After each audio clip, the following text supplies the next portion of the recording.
muitos municípios e, portanto, basicamente, obrigado. Basicamente, vou começar com a minha apresentação. Eu sou de Lisboa, fui praticamente lá nascer, mas depois andei muito em vários sítios. Tenho uma licenciatura em marketing em Setúbal, tenho uma pós-graduação em marketing desportivo no Isqueté e durante a minha vida profissional trabalhei em dois ramos, essencialmente, que foi em televisão e agora na Federação Portuguesa de Futebol. E, portanto, isto é um pouco para vos enquadrar que a experiência que nós temos em várias coisas na nossa vida nos ajuda sempre depois em qualquer evento, seja ele desportivo ou não. Okay? Eu tenho essa experiência de que tenho um evento ou acontece-me uma coisa qualquer num evento, um imprevisto, o que quer que seja, e vou-me sempre socorrer àquilo que já tive previamente, num outro exemplo qualquer, parecido ou similar, que depois serve para eu poder fazer e para poder acontecer. E, portanto, basicamente eu fiz produção na SIC, produção de informação, fiz produção de grafismo em televisão, ou seja, aquelas estatísticas que vocês veem nos jogos de futebol, nos jogos de basquetebol, nos jogos de handball. É a WT Vision que faz, é uma empresa portuguesa. E depois de estar a trabalhar durante aqueles anos todos em televisão, fui convidado para ir para a Federação, para ir tomar conta também de parte de operações de TV, mas a minha primeira função na Federação foi fazer bilhética. Portanto, uma pessoa que teve 15 anos a trabalhar em televisão, não é? Câmaras e não sei o quê, e de repente, olha, vais aqui fazer bilhetes, vamos vender aqui, vais tu para produzir bilhetes, para fazer jogos, e portanto tivemos que nos adaptar, tive que me adaptar, e portanto com base nessa experiência fez com que depois, ao longo dos tempos, começasse a fazer a organização dos eventos, porque tem muito a ver com o que é uma produção de televisão, e desde setembro de 2022 que sou o coordenador da unidade de eventos. E do que é que eu gosto? De desporto, acima de tudo, qualquer tipo de desporto, desde que eu me conheço, que mais novo comprava os jornais desportivos, limpava os jornais todos de uma ponta à outra, e portanto não tinha, a preferência foi sempre o futebol, mas via sempre informação sobre qualquer outro tipo de desporto, não só para saber o que é que acontecia nos outros desportos, mas também para ter esse conhecimento, que no fundo é a última coisa que eu pus aqui, que é o dar e receber. Ou seja, para mim o mais importante é sempre o conhecimento e a gestão do conhecimento. E, portanto, eu hoje estou aqui, já aprendi 2 ou 3 coisas, vocês espero que aprendam alguma coisa também, e eu vou voltar a aprender também convosco. E, portanto, estão perfeitamente à vontade para me interromperem às vezes que quiserem aqui durante a apresentação, se tiverem algumas dúvidas, se tiverem algumas perguntas para fazer. Não sei se é suposto ou não, mas olha, Luís, agora já disse, pronto, basicamente é isso. E então, o que é o Departamento de Eventos da Federação Portuguesa de Futebol? São estas pessoas que aqui estão.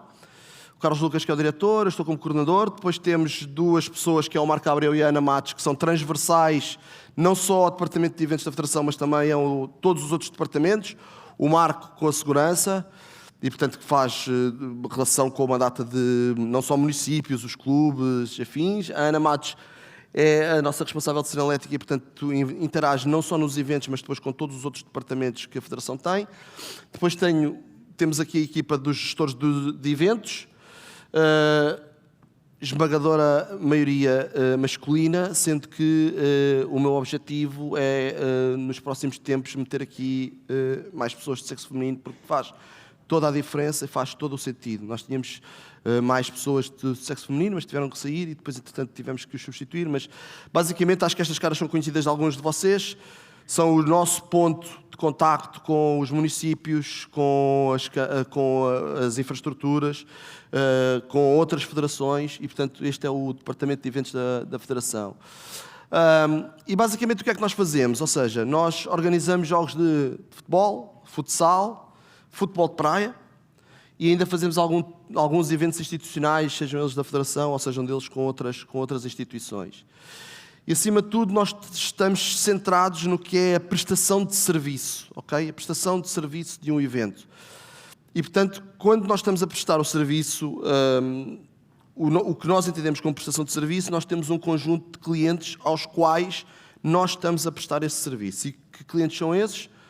Portanto, obviamente que as equipas, sejam eles os jogadores, os treinadores, o staff, as pessoas que fazem parte, os árbitros, as pessoas que fazem parte do que é a organização desportiva, do que é um jogo. Basicamente, para nós, um evento é um jogo, seja ele de futebol, futsal ou de futebol de praia.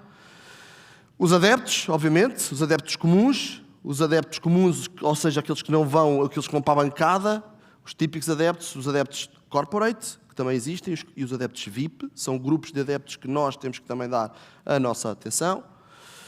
Os mídia, sejam eles TV, rádio, imprensa escrita ou imprensa digital, já começa a haver um desenvolvimento em que nós já temos que colocar o que é a imprensa digital, ou seja, os sites,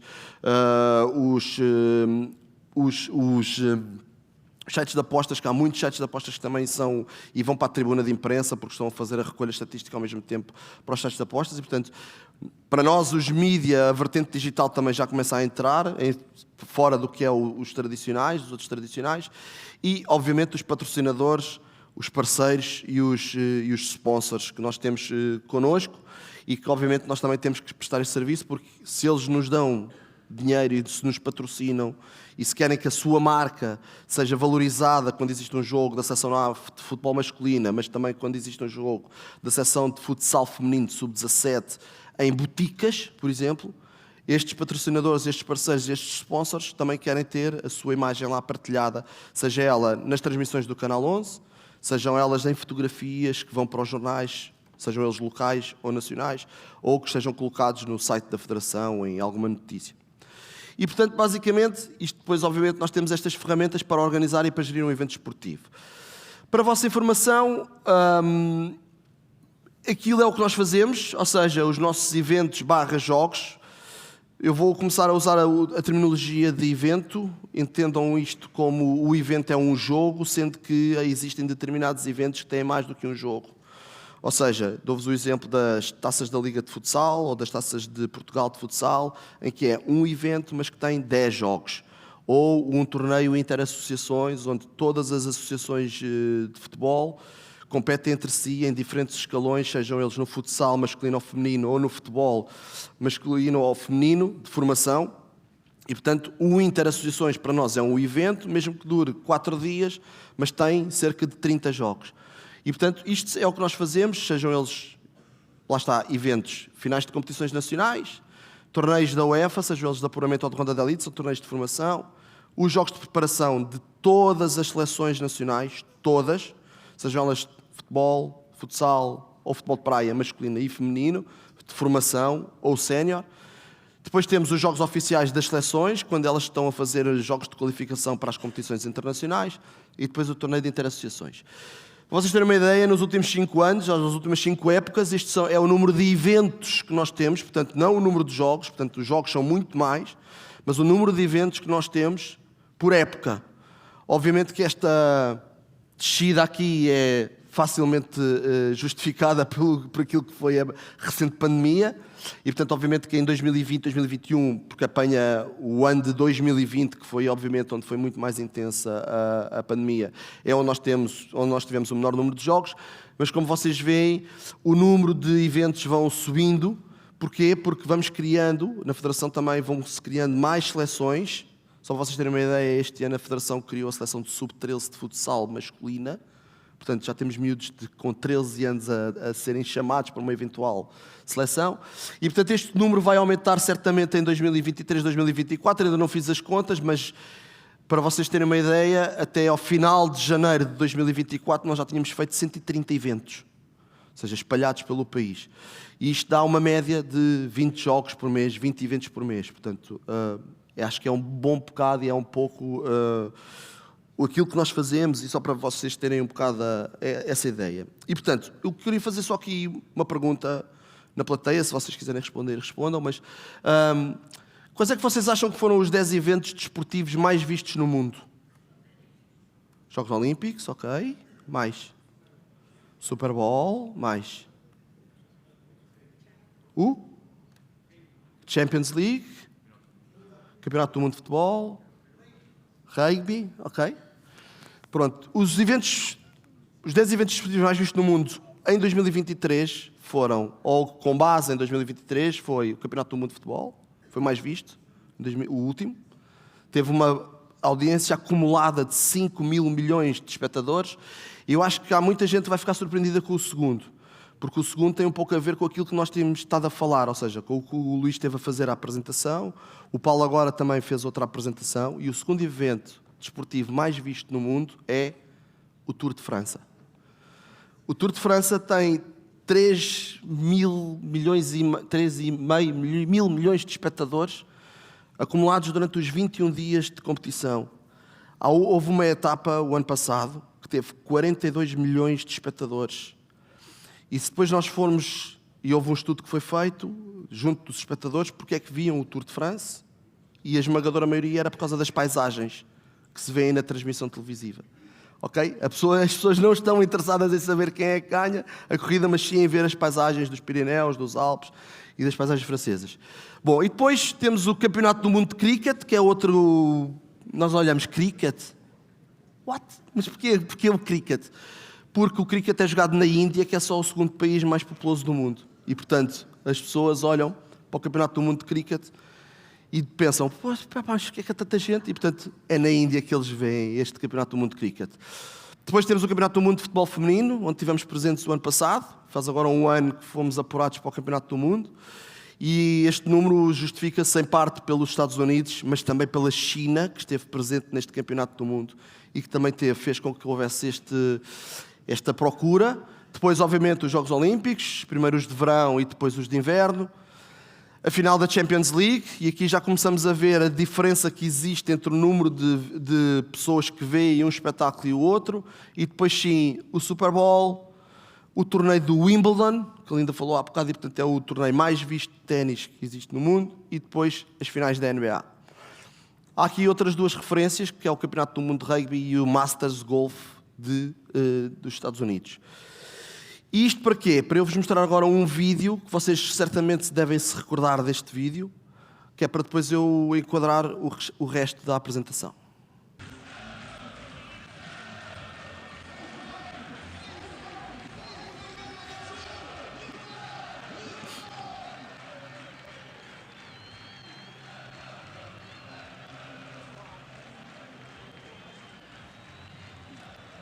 Portanto, final da Taça de Portugal 2017, Benfica Vitória de Guimarães, ou Vitória Sport Clube, se tiver aí alguém de Guimarães para não ficar muito melindrado. E isto foi a entrega da bola ao quarto árbitro, neste caso, que era o Rui Costa, que depois, entretanto, foi entregar ao árbitro principal, que foi o Hugo Miguel. Este vídeo, de 2017, na conta de YouTube da Federação Portuguesa de Futebol, que neste momento é o do Canal 11, tem cerca de 1 milhão de visualizações. 1 milhão. E isto foi visto ao vivo na altura, na televisão, na RTP, foi visto pelas pessoas que estavam no estádio, obviamente, e depois foi amplamente divulgado e difundido nas 2 semanas a seguir ao evento, espalhado por N contas pelo mundo inteiro, ok? E, portanto, só para vocês verem o alcance de que uma pequena parte do que é o evento mais exigente que a Federação Portuguesa de Futebol faz todos os anos, portanto, este é o evento mais exigente para nós, a final da Taça de Portugal, um pequeno pormenor faz com que depois exista uma divulgação do que é a taça. Tentámos depois sempre fazer mais momentos, aquilo que nós chamamos de um momento uau do evento. No ano a seguir fizemos uma espécie de uma magia com a bola e depois tentámos fazer, noutras ocasiões, outros momentos uau. Depois veio a pandemia e, portanto, vamos ver se agora conseguimos, de alguma forma, dinamizar um pouco o que é o momento uau, mas direcioná-lo um bocado mais para aquilo que é a televisão e não para aquilo que é o espetáculo desportivo no sítio. Isto porque eu tenho muitas guerras com o Departamento de Marketing da Federação, aviso já. Temos muitas guerras porque eles pensam que muitas das vezes quando estamos a fazer um jogo de futebol, eles pensam que aquilo é o Super Bowl, não é? E, portanto, eles ficam sempre, isto no Super Bowl aconteceu e tal. E a gente diz, ok, aconteceu no Super Bowl porque o Super Bowl é num campo sintético. Aqui não. Aqui nós temos relva e temos gente que pisa a relva e que joga a relva e, portanto, nós não podemos colocar muitas das coisas, os palcos gigantes que colocamos, e muitas vezes colocamos na relva, temos que andar sempre com grandes estratégias para não estragar a relva. Mas é para vocês verem um pouco a ideia do que é que nós podemos sempre podemos sempre acrescentar um bocadinho mais de valor apenas com uma coisa completamente diferente do que aquilo que era o hábito. Ou seja, o hábito é, ou vem a criança, recebe a bola e vai com a bola com os árbitros para o centro do jogo. Neste caso, pusemos um homem a voar. E, portanto, basicamente este é um bom exemplo do que é um pequeno pormenor que faz às vezes toda a diferença. E quando nós falamos no nível de serviço, ou seja, no serviço que nós prestamos, o nível de serviço da Federação Portuguesa de Futebol é o nível dos eventos, tem 3 fatores muito importantes e que são eles que definem basicamente aquilo que nós fazemos. A complexidade do nível de serviço, ou seja, conforme o jogo for mais importante, o nível de complexidade é maior, e assim sucessivamente. Eu já vos mostro mais à frente o nível de serviços. O orçamento, obviamente que varia. Se a complexidade for maior, o orçamento por si só é maior. Se a complexidade for menor, o orçamento é menor. E, portanto, é com esse orçamento que nós temos que gerir o que é que nós conseguimos colocar e não colocar no evento. E depois a natureza do próprio nível de serviço.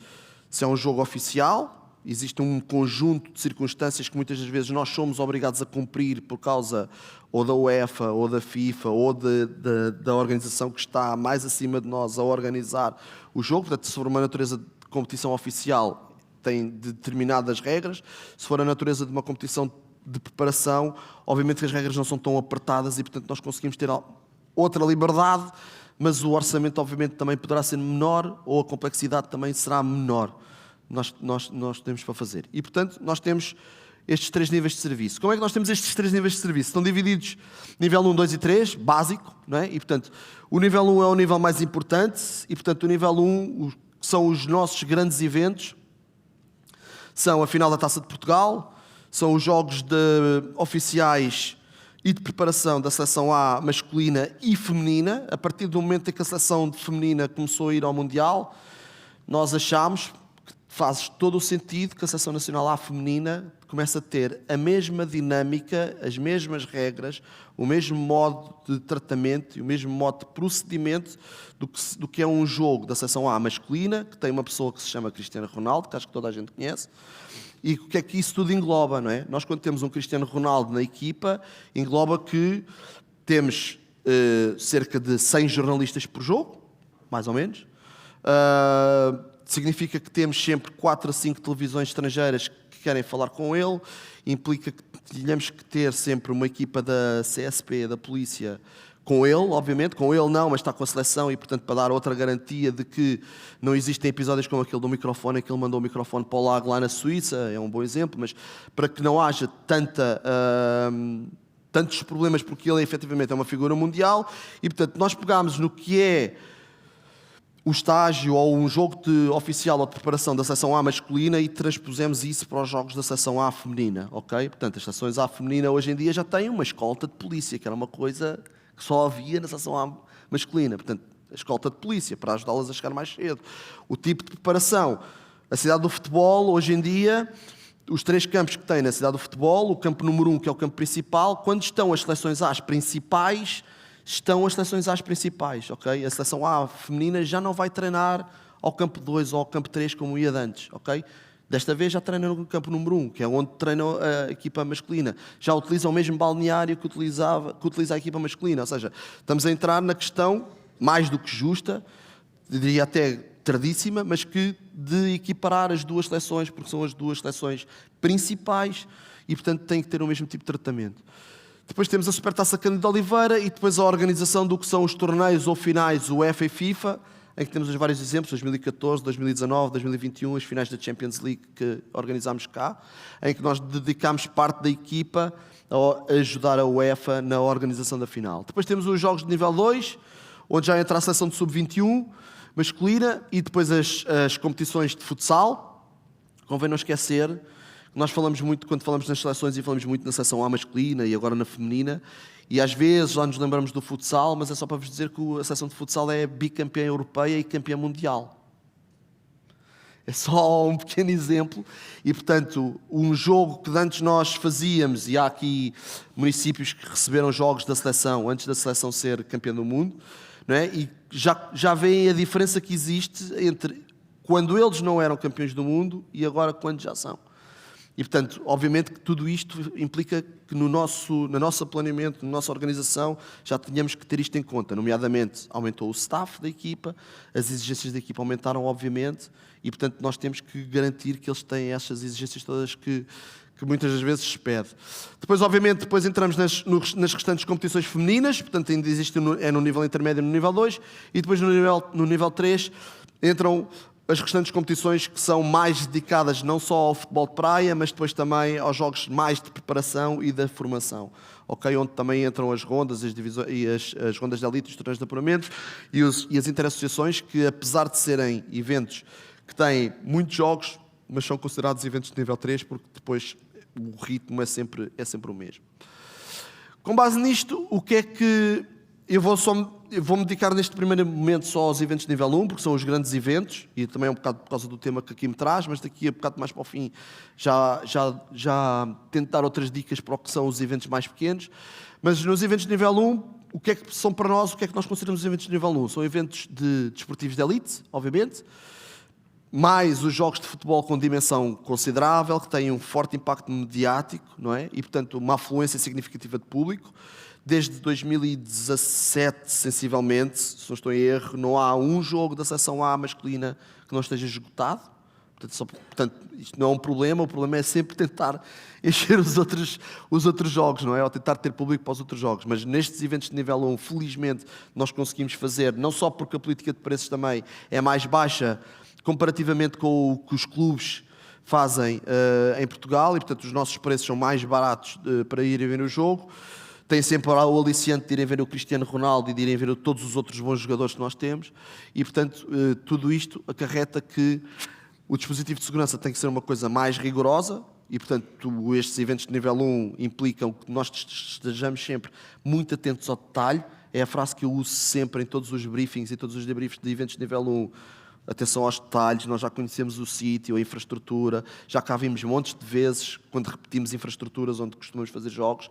E eu digo-vos sempre, eu sei que nós estamos muito tranquilos e muito relaxados porque já conhecemos a infraestrutura, mas há sempre um detalhe ou outro que pode nos faltar ou que pode nos saltar. Porquê? Porque estamos confiançudos e sabemos que, ok, a malta do estádio vai resolver ou o que é que seja. E muitas das vezes isso não acontece e, portanto, o detalhe é sempre importante e, portanto, isto nos eventos de nível 1 é fundamental. Para este tipo de eventos, a Federação leva à volta de 30 a 40 elementos dos mais diferentes departamentos da Federação para se poder organizar o jogo ou para se poder fazer, para nós podermos, não é o organizar o jogo, é nós prestarmos o nível de serviço ao qual nós nos predispusemos.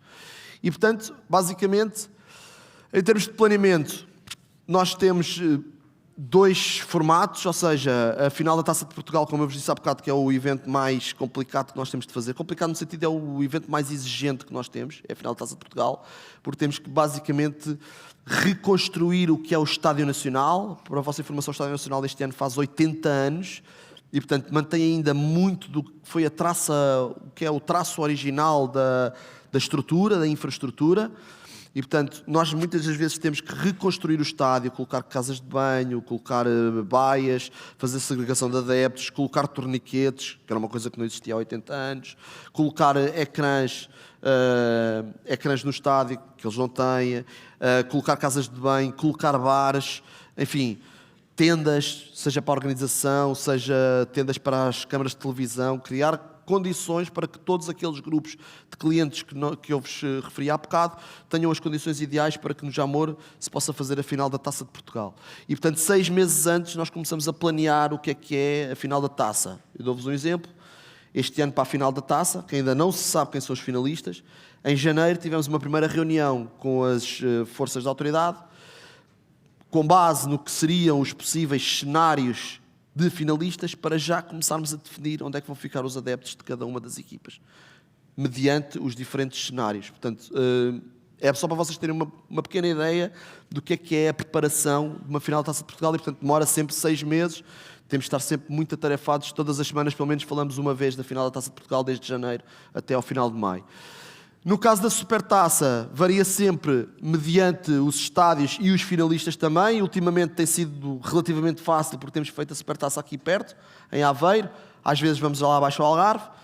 mas são estádios que nós já conhecemos porque também os utilizamos, não tanto a Aveiro, mas o Algarve utilizamos também muito para os jogos da seção e, portanto, basicamente já temos esse conhecimento. No entanto, na questão da Supertaça, obviamente que os 3 meses já não é uma realidade, já passam a ser 2, porque em maio nós já sabemos quem é que são os finalistas e depois ali no início de agosto já sabemos quem é que são os finalistas e já temos ali o jogo. Portanto, são esses 2 meses que, curiosamente, são os 2 meses mais chatos para trabalhar, porque apanhamos os meses de férias de muita gente, muitas coisas, muitos fornecedores e, portanto, temos de estar sempre a tentar dar a volta ao assunto para nós conseguirmos organizar bem os jogos. Os jogos da seção A, obviamente, nós conseguimos planear com mais tempo, com maior antecedência, porque como as datas estão fechadas, são datas FIFA que já ficam fechadas, nós conseguimos logo planear tudo e mais alguma coisa. Ou seja, nós já temos as datas dos jogos para a Nations League, que agora vão começar em setembro, depois do Europeu, e portanto nós já temos as datas, já temos os estádios, não vos vou dizer, vocês depois vão saber quais é que são, mas já temos os estádios definidos. Porquê? Porque já que temos o calendário pronto desde que foi feito agora em fevereiro, e já tenho o calendário pronto desde setembro até novembro, que são as datas FIFA que ocupam. E, portanto, nós já temos essa calendarização e agora, a partir daqui, como vocês viram, a gente já escolheu os estádios, portanto, já falámos com os donos das infraestruturas e, portanto, já estamos a fechar contratos para começarmos a vender bilhetes, etc. E, portanto, já temos este trabalho de planeamento feito para os jogos que só começam em setembro. Portanto, nós estamos em fevereiro e em setembro nós já estamos a preparar isto.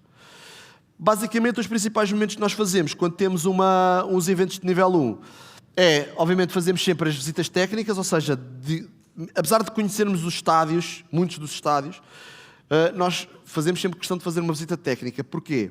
Porque lá está, pode ter havido entre o último evento que nós fizemos no estádio e este evento que nós vamos fazer, poderá ter havido ali uma mudança, seja numa bancada, seja num setor, seja na montagem seja numa alteração qualquer estrutural que tenha havido no estádio e que não tenha estado no último jogo e que esteja agora neste, seja uma posição de câmara, pode acontecer, uma posição de câmara nova de transmissão televisiva. Ou seja, nós fazemos sempre as visitas técnicas, até podem mudar as pessoas, que isto também acontece, ou seja, nos clubes isto acontece muito, as pessoas mudam, saem de um lado, voltam para o outro, as pessoas nos próprios municípios, não com tanta frequência, mas também mudam e, portanto, muitas vezes nós temos que saber qual é que é o nosso interlocutor, com quem é que a gente tem que falar, com quem é que nós temos que fazer a visita técnica, e nestas visitas técnicas nós avaliamos tudo o que é infraestrutura, ou seja, nós vemos todas as áreas que são realmente necessárias para o que é o nosso evento, para o que é a nossa organização. Depois, obviamente, temos as reuniões de segurança, porque estão sempre dependentes, seja no jogo da seção A, estão sempre dependentes do que é que são os adeptos adversários, depende dos países que vêm jogar connosco. Uma coisa é nós jogarmos contra, por exemplo, uma Suécia, como vai acontecer agora em março em Guimarães. Os adeptos suecos são adeptos perfeitamente calmos, são muito mais... são calmos, são... Eu não gosto de usar a palavra civilizados, mas pelo menos não são tão violentos como alguns adeptos são. E é totalmente fazer um jogo em Guimarães, ou seja, na mesma infraestrutura, contra uma Suécia, do que fazer contra uma Polónia, por exemplo. Okay? Em que a Polónia leva 1.300 adeptos, todos eles com 2 metros de altura, 150 quilos, e desses 1.300, 80% pertence a claques organizadas polacas, em que muitos deles têm motivações políticas para estarem no jogo. E, portanto, são muito mais difíceis de ter essa segurança, de definir sítios, de definir os locais, para onde é que eles vão, para onde é que eles não vão, como é que eles chegam à cidade, qual é que é o meeting point, quem é que os acompanha, como é que eles vão. E, portanto, estas reuniões de segurança são sempre feitas nesse sentido. Depois, as reuniões de finalistas, no caso da final da Taça e no final da Supertaça, temos reuniões com os clubes finalistas um mês antes do evento, para definirmos, muitas das vezes, a distribuição dos bilhetes, definirmos questões de organização desportiva, organizações de hospitalidade, todas as necessidades que eles precisam para o que vai ser a final. E depois, obviamente, nós fazemos internamente o que é a definição das equipas e os respectivos cronogramas de atividades, por departamento. Fazemos pontos de situação do projeto regularmente, ou seja, de semana a semana, pelo menos, nestes eventos de nível 1, semana a semana é mais perto do evento, afastado fazemos 2 vezes por mês, mas fazemos sempre pontos de situação para saber em que ponto está cada um dos departamentos envolvidos, não só com o dono da infraestrutura, Dou-vos o exemplo da hospitalidade, não é? Ou seja, nós temos um departamento que faz a venda da hospitalidade e que está em permanente contacto com o departamento da hospitalidade, seja ele do Porto, do Benfica, do Sporting, do Vitória de Guimarães, do Sporting de Braga, independentemente da infraestrutura onde está, que é para saber em que ponto estão as vendas de camarotes ou em que ponto é que estão as vendas dos bilhetes de hospitalidade. E depois, obviamente, fazemos o setup do evento. Dependendo da infraestrutura, se a infraestrutura for uma infraestrutura que leva com jogos todas as semanas, basicamente, não é? O setup do evento é feito, imaginemos, nós vamos para lá 4 dias antes. Se, por exemplo, tivermos que ir para o Algarve ou para Aveiro, que são estádios que, apesar de terem algumas competições, não são utilizados com clubes ou não têm a dinâmica que nós empreendemos, porque nós esgotamos os estádios, não é? E, portanto, a dinâmica é totalmente diferente. Este setup vai variando, mas geralmente é uma semana antes. Okay? Chega a esse ponto. Pronto. E, portanto, quando falamos em eventos de nível 1, estas são as áreas que dentro da Federação, não só dentro da Federação, mas que são a nossa base, é como nós funcionamos. Ou seja, só para vocês terem uma ideia, não é? Nós podemos aparecer ou aparentar que somos muito ricos, não é? A Federação tem muito dinheiro e é o futebol e não sei o quê. Sim, mas nós não temos uma pessoa para cada área, apesar de irem 30 ou 40, ok? Portanto, não há uma pessoa, pode haver, em alguns casos, uma pessoa dedicada só, por exemplo, à segurança, que existe, mas há pessoas que acumulam áreas, ok? Nomeadamente, por exemplo, a gestão de projeto. Quem está a fazer a gestão de projeto do evento, muitas das vezes tem a parte da organização desportiva. Muitas das vezes tem a parte não só da organização desportiva, mas depois também fica com a parte da mobilidade e do parqueamento. A acreditação, fica com a acreditação só. O design, só está com o design. Ou seja, mas isto são as áreas que nós envolvemos sempre no que é a organização do evento, sendo que depois estas áreas fazem toda a ligação com tudo o que está fora do que é a Federação. Ou seja, isto é uma lista pequena de fornecedores, há mais áreas diferentes daquilo que nós fazemos. A base deste círculo central é um documento que um servidor que nós temos, em que o servidor está organizado por pastas. Cada pasta é referente a esta área central e depois dentro de cada pasta existem todos os documentos inerentes ao que é cada um dos títulos, ok? E com base nisto, estas relações todas que existem fora englobam-se não só com a área específica, ou seja, eu posso falar aqui nos ARDs, e os ARDs, toda a gente pensa logo, os ARDs é só com a segurança. Eu digo, não, porque, por exemplo, eu preciso ter um ARD para distribuir acreditações. Eu preciso ter um ARD para tomar conta dos parques. Eu preciso ter um ARD para fazer venda de bilhetes, caso seja preciso, por exemplo. E, portanto, o ARD não é só o segurança, não é só o ARD que lá está no estádio, geralmente, a fazer as coisas. Portanto, isto é um bom exemplo. Os bombeiros, sim, é um exemplo de segurança, mas, por exemplo, com as associações de futebol lá em cima, ou com os clubes, já todas as áreas têm que se envolver com os clubes e provavelmente vocês pensariam que seria só a parte da organização desportiva. Não. A limpeza é um bom exemplo. Todas as áreas têm as suas necessidades de limpeza. A organização desportiva tem umas necessidades de limpeza, a hospitalidade tem outras necessidades de limpeza, o VIP tem outras necessidades de limpeza e, portanto, tudo isto gira sempre à volta do que é o círculo central. E, portanto, basicamente, estas são as áreas que nós temos envolvidas. Vou-vos dar aqui o exemplo do estádio Algarve. E o André anda aí da Câmara de Lolé, estava a dizer se eu ia falar bem de Lolé ou não. Posso falar bem de Lolé. O estádio Algarve, ao contrário do que as pessoas têm de percepção, não é nenhum elefante branco daqueles que foram construídos para o Euro 2004. Não, de todo. Se vocês terem uma ideia, o estádio Algarve tem utilizações mensais. Ou seja, todos os meses o estádio é utilizado. Eu diria que a única exceção, e acho que não é exceção, seria dezembro, eventualmente. Será dezembro a única altura e, mesmo assim, vamos pensar. Isto porquê? Eu vou-vos explicar muito fácil. Janeiro, torneios de equipas escandinavas que vêm estagiar ao Algarve e, portanto, tem que se fazer lá jogos. Há torneios particulares. Em fevereiro, a Federação vai lá chateá-los porque tem sempre um torneio internacional de sub-17. Em março, Gibraltar, que costuma utilizar o estádio do Algarve, porque às vezes tem o estádio deles em obras. Gibraltar utiliza o estádio Algarve para competições de seleções. Abril Entretanto, entre janeiro, fevereiro, março, continuam a haver jogos de competições do Sub-23 do Farense, ou do Loltano no Campeonato de Portugal, ou no Campeonato Distrital da Associação de Futebol do Algarve. E, portanto, o Estádio Algarve é sempre utilizado todos os meses, ao contrário daquilo que as pessoas muitas vezes percepcionam, que é, está ali no Algarve, está ali parado e tal, que não tem utilização nenhuma. Mentira, tem muita utilização durante o ano inteiro.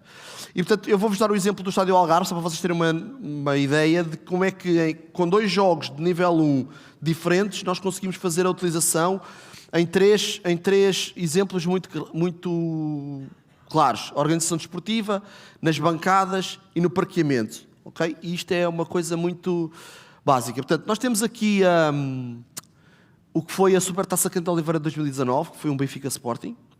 E, portanto, isto é a chamada zona técnica do estádio Algarve. E, portanto, só para vocês verem como é que nós dividimos esta zona técnica. Portanto, ali, balneário do Benfica, balneário do Sporting, balneário dos árbitros, que são 2, o posto médico, a sala de organização desportiva, portanto, de apoio à organização desportiva, onde nós deixamos as bolas, onde nós deixamos os quadros eletrónicos de substituições, onde guardamos tudo o que é aquele material que nós utilizamos quando é a organização de jogo, a sala do controle antidoping, as 2 salas de organização, que no caso, quando foram concebidas, são salas de aquecimento, eram salas de aquecimento para as equipas.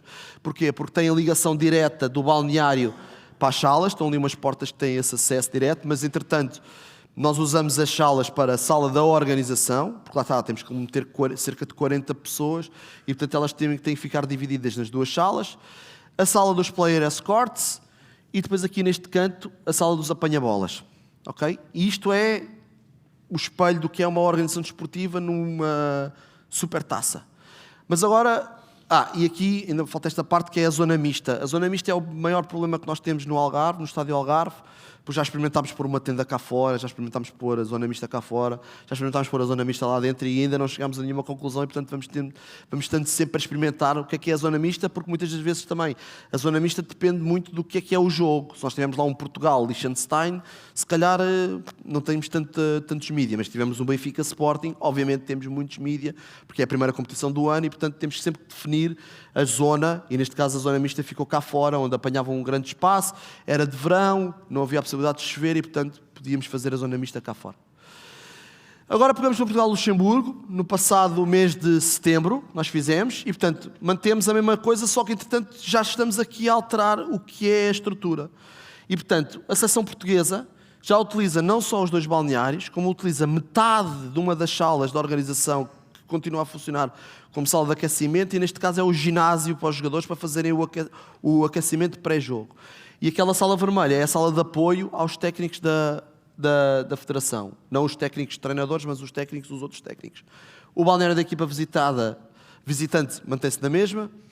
O balneário dos árbitros, que eram 2, passa a ser só 1. Porquê? Porque o outro passa a ser o que é a sala do delegado da UEFA, que é uma pessoa que vem, porque é um jogo oficial, tem que vir um representante da UEFA e, portanto, aquela é a sala que ele utiliza, porque tem que estar perto da zona técnica e, portanto, temos que cumprir também com um conjunto de requisitos que usamos aquele balneário. O posto médico, a sala do controle antidoping, mantêm-se os mesmos. A sala de organização, obviamente, que fica reduzida e, portanto, nós temos que nos adaptar depois. Nem que a gente pegue, houve uma vez um jogo depois do Covid, onde o estádio ainda estava a ser utilizado como era o centro de vacinação de Covid. Nós fizemos metade de uma sala deste lado e pegámos do outro lado do estádio e fizemos uma outra sala de organização do outro lado do estádio e, portanto, nós temos que sempre ir avaliando quais é que são as necessidades que nós temos e a infraestrutura que está disponível para nós. E a sala dos player escorts e dos apanha-bolas mantém-se na mesma e, desta vez, pegámos na zona mista e pusemos a zona mista interiormente. Portanto, isto é um bom exemplo de como o mesmo estádio, com a mesma infraestrutura, e nós conseguimos adaptar a infraestrutura às nossas necessidades e à necessidade do jogo, à natureza do jogo. Na distribuição de bancadas, e isto é muito fácil também de fazer, pegamos na Supertaça, e na Supertaça metade do estádio era vermelha e a outra metade do estádio era verde. Fácil. Isto depois está tudo alinhado com o que é o parqueamento, que eu já vos mostro mais à frente, e tudo com o que é a gestão de fluxos e de mobilidade para o jogo em causa. E no caso da Supertaça, tinha ficado definido que a parte sul ficava para o Benfica, para os adeptos do Benfica, e a parte norte ficava para os adeptos do Sporting. Qual é que é a outra diferença? A outra diferença é que nas competições nacionais, mediante um parecer positivo do Instituto de Soldadura e Qualidade, nós podemos utilizar, não sei se vocês conhecem o estádio, mas quem conhece o estádio sabe que esta parte da bancada, aqui em baixo e na outra parte da bancada norte, os primeiros as primeiras 7 filas do estádio estão embutidas dentro da estrutura do estádio. E as restantes filas para trás são bancadas temporárias. Okay? É uma bancada temporária. E, portanto, essa bancada temporária tem que estar sempre aprovada, que cumpra todos os requisitos de segurança, porque nós não vamos pôr gente numa bancada temporária com o risco daquilo cair, não é? Como devem calcular. E, portanto, nas competições nacionais, essa premissa é aceita e, portanto, nós, mediante a aprovação do ISQ, damos seguimento e, portanto, o estádio passa a ter 30 mil lugares. Os 30 mil lugares do estádio são todos ocupados. Nos jogos da seleção, as 7 primeiras filas, como eu vos disse, da bancada norte e sul, são ocupadas. As restantes para cima não são, porque a UEFA, nos seus regulamentos, não permite que haja competições em infraestruturas com bancadas temporárias e, portanto, a lotação do estádio passa das 30 mil para 22 mil. E, portanto, lá está, mais uma vez, temos sempre que nos adaptar àquilo que a infraestrutura tem e àquilo que é necessário. O parqueamento, como eu vos disse, na questão da Supertaça, estão aqui perfeitamente identificados, ou seja, os parques que estão a verde são para os adeptos do Sporting, os parques que estão assinalados a vermelho são para os adeptos do Benfica e o parque que está assinalado a preto é para aquilo que nós consideramos o público em geral. Obviamente que depois aqui estes parques mais perto do estádio são os parques VIPs e os parques mídia que estão ali, mas o que é que facilitava esta questão do parqueamento? O parqueamento fazia com que quem viesse de norte, onde estão os parques do Sporting, nós criávamos caminhos identificativos dos adeptos do Sporting se dirigirem direto para os parques do Sporting e não para virem aqui por baixo, para não se cruzarem com os adeptos do Benfica por razões de segurança. E, portanto, esta questão do parqueamento, que influencia na distribuição das pessoas pelas bancadas, é toda feita em consonância não só com as forças de autoridade, mas também avaliando e analisando o que é o estádio e o que é que são as suas necessidades.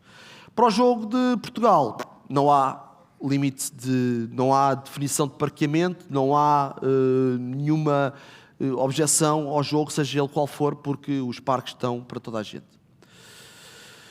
Depois, para nós fazermos esta gestão de equipas e na organização de um evento e num evento de nível 1, grande, não é? Nós temos várias características. Ou seja, ser proativo, confiante e transmitir segurança ao staff, ou seja, é fundamental. Eu não posso ser a primeira pessoa a gritar quando estamos todos juntos, ok? Eu tenho que ser... Para já eu não grito, é a primeira coisa. E depois, se tiver que gritar, eu tenho que ser o último a gritar. E, portanto, nós temos que sempre transmitir esta segurança, delegar as coisas e, portanto, as pessoas fazerem elas próprias desempenharem as suas funções. E ser o proativo é o mais fundamental, porque há sempre alguma coisa que vai correr mal, há sempre alguma coisa que nós temos que dar a volta e, portanto, temos que ter esta proatividade para mudarmos as coisas. Saber comunicar com diferentes públicos é diferente de comunicar com um vereador de uma Câmara Municipal, que é o detentor da instalação, do que comunicar e com todo o respeito que eu tenho por eles, que são as pessoas mais importantes, muitas das vezes, dos estádios ou dos pavilhões, com o Senhor das Chaves, não é? Eu falo com o Senhor das Chaves de uma forma totalmente diferente do que eu falo com o vereador, não é? E o meu intuito é o mesmo. É usufruir da infraestrutura. É ter a infraestrutura ao nosso dispor para que nós possamos fazer o evento. E, portanto, nós temos que saber comunicar com estes diferentes públicos. Obviamente, temos que saber planear. Era uma coisa que eu não sabia fazer em televisão. Em televisão nós não planeamos, esqueçam isso. E, portanto, eu vim para a Federação e aprendi a planear e a criar cenários.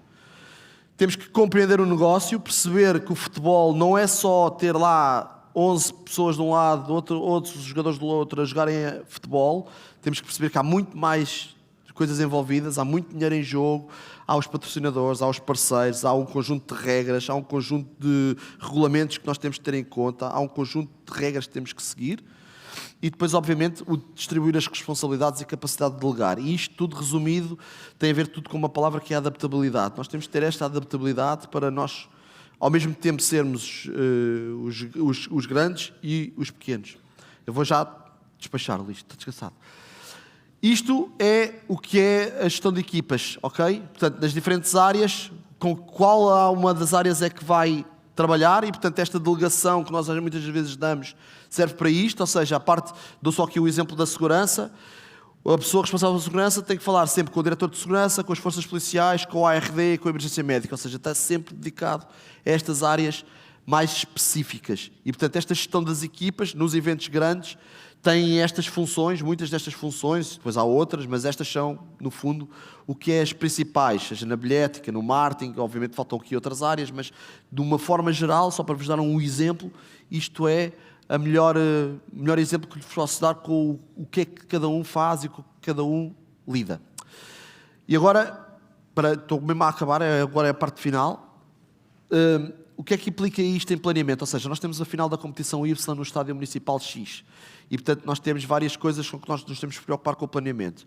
Quais os primeiros passos, quais as entidades envolvidas, quais é que são as preocupações de infraestrutura e que áreas-chave envolver. E isto muitas vezes serve para vocês que estão nos municípios, que colaboram muitas vezes connosco, sabem que muitas das vezes é este o nosso procedimento. Nós às vezes somos muito chatos porque chateamos muitas vezes os municípios e chateamos muitas vezes os outros donos de infraestruturas com muitos mails e com muitas perguntas e com muitas coisas. E, portanto, os primeiros passos é verificar a disponibilidade da infraestrutura, ou seja, se o dia que está previsto nós irmos jogar, se a infraestrutura está disponível. Contactar a Câmara Municipal, a Associação de Futebol ou o clube, mediante quem é o detentor do espaço. Fazer a marcação da visita técnica e depois fazer uma primeira avaliação, no caso do futebol, do relevado, e o levantamento de eventuais necessidades de tratamento, muitas das vezes com base no que é o calendário da própria infraestrutura e das equipas que lá estão colocadas. Depois, que entidades é que estão envolvidas neste planeamento? Para além dos clubes finalistas, no caso das competições de clubes, ou das seleções e dos donos das infraestruturas, temos também as forças de segurança, a emergência médica, os bombeiros e a empresa de stewards. Isto porquê? Porque a segurança é logo o primeiro ponto que nós temos logo que avaliar o que é que isto implica o jogo, qual é que é a importância que ele tem e quais são as necessidades que ele exige.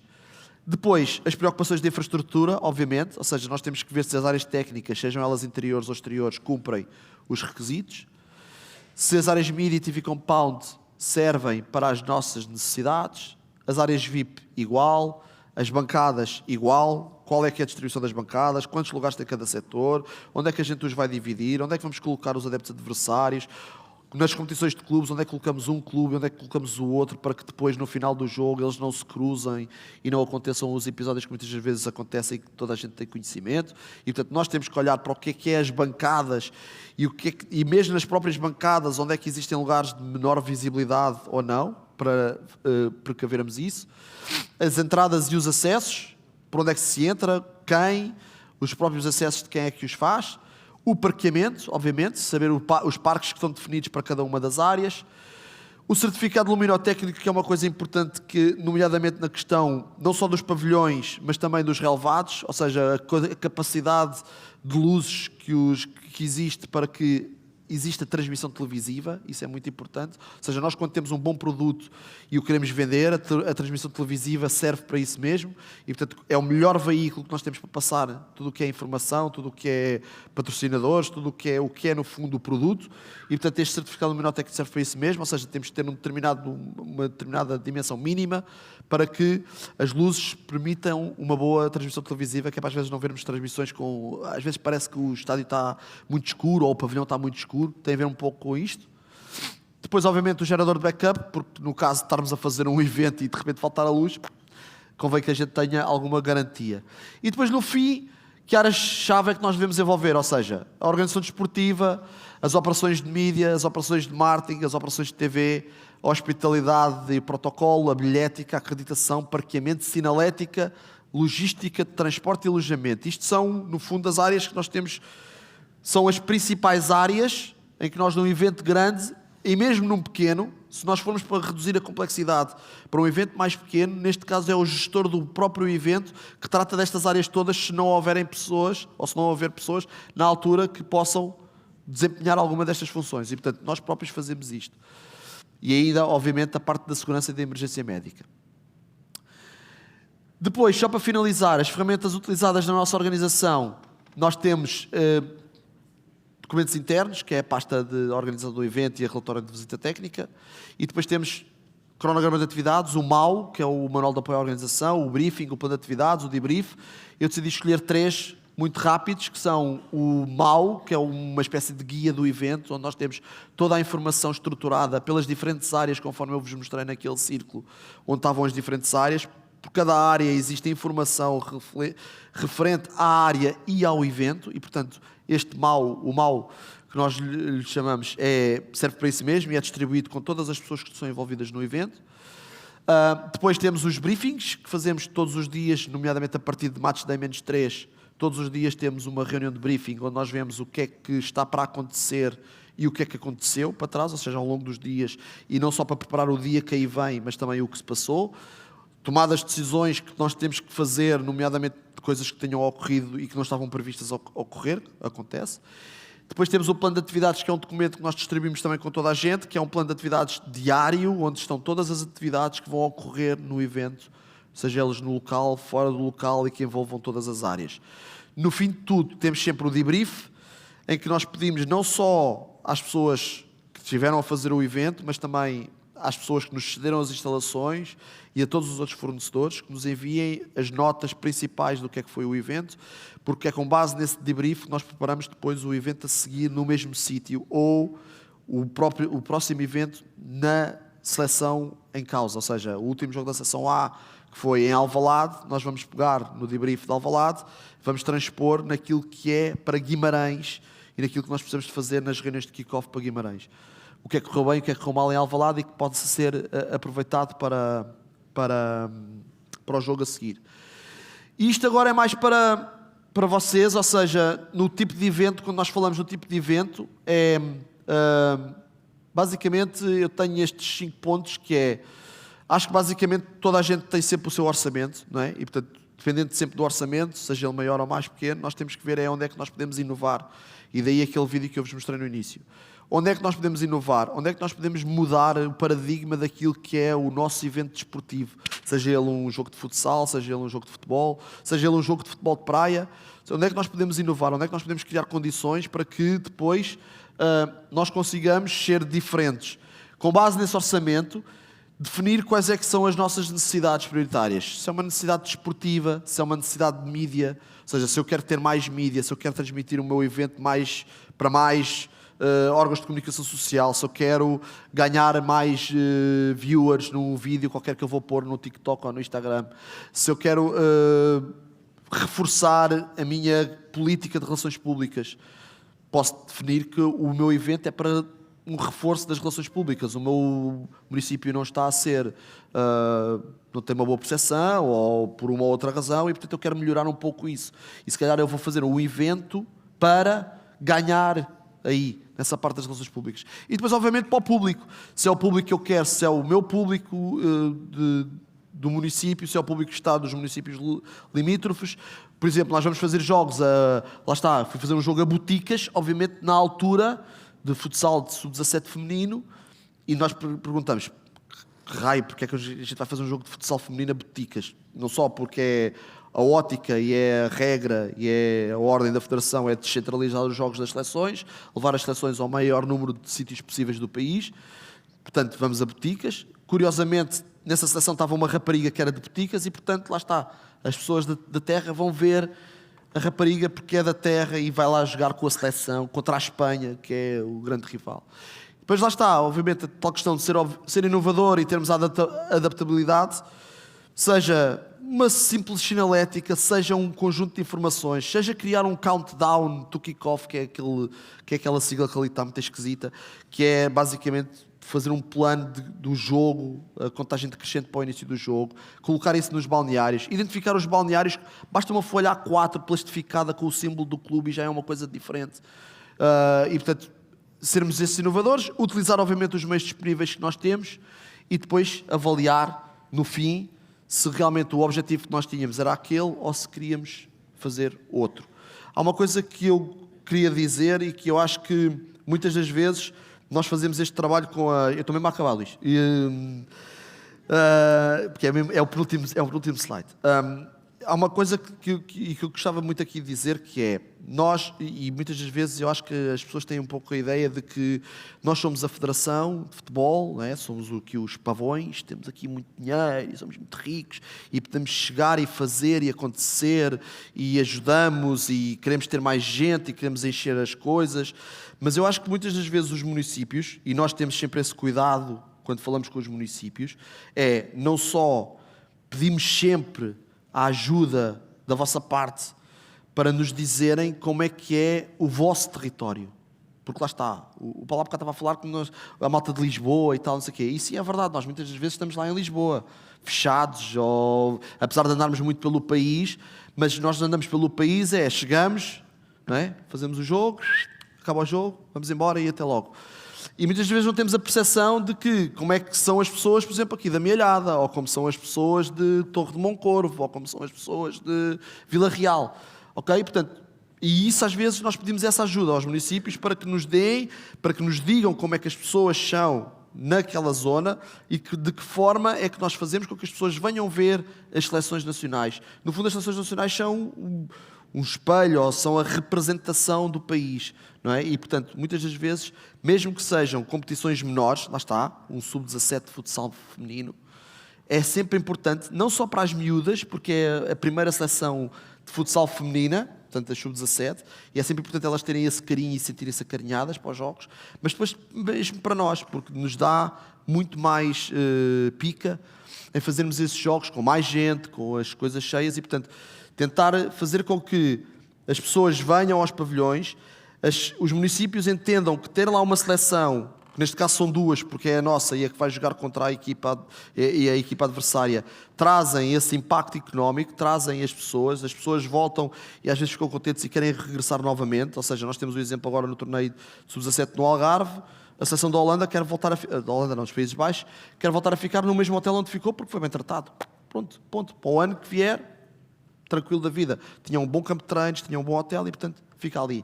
E, portanto, basicamente, um pouco é também vos dizer isso, que é, há muita coisa lateral ao que é o jogo em si, que pode ser sempre muito mais bem aproveitado pelos municípios do que tem sido, ok? E eu deixo-vos só um vídeo, porque não falei eu só falei só de futebol, mas vou-vos dar um exemplo do futsal, e este vídeo resume um pouco aquilo que foi a primeira Taça da Liga de futsal, foi criado em 2016, foi o meu primeiro evento na Federação, e que foi em Oliveira das Meias, para vocês verem que eu passei aqui o tempo todo, a maior parte do tempo a falar de futebol, mas o futsal para nós, ainda para mais agora sendo campeão do mundo e bicampeão europeu, também é muito importante, não só nas competições, mas para vocês verem que efetivamente as coisas, quando estão bem estruturadas e quando existe algum tipo de planificação, elas resultam bem.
Pronto, basicamente, só como vocês viram, estão ali todas as áreas que eu tinha referido, mesmo de um jogo de seção A, também se aplica no futsal.